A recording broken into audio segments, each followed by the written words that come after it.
The thing about the Sea of Cortez and this whole journey, I mean, every day I wake up, and that's what motivates me.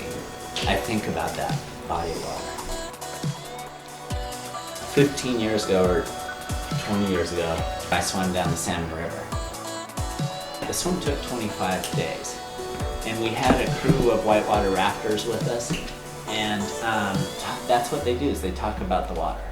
They tell stories. And it was 1995, and the water was the highest it had been in years. And they had several people die on the Payette River, a person died on the Snake River in the month leading up before our swims. The water runoff was just huge. And there was a bunch of stress about the swim, and it was just, you know, there were a lot of things going on in our lives that were enormously stressful.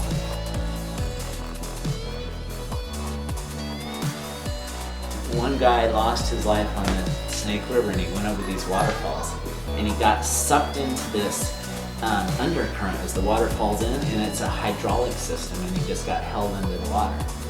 And about 20 some odd days into the swim, my buddy's in the water, and I throw him a riverboard. So, because these big rapids are called China Rapids after these Chinamen that died there, and he needs the board. So I throw him the board, and I go back to this raft, and all of a sudden I get sucked into this big, huge hole. And the raft goes up, and I'm trying to get it over the edge of the thing, and it went up, and I went off the back, and I went underneath the raft, and I'm underneath it, and I'm underneath it, and all of a sudden I pop up, and I was like, wow, I survived that.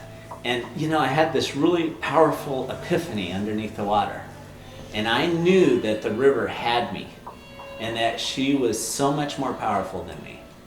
But I felt I had to honor that moment with every ounce of power I had.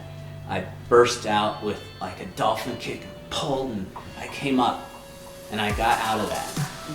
And the next thing you know, the raft was in front of me, and it disappeared. And then I'm on the lip of a waterfall. The story became a part of me. I didn't have time to think about, but it was a part of who I was. It became part of my DNA. It was just a reaction. And that's what stories do. And that's what swimming across the sea is for me. It's a chance to tell a story.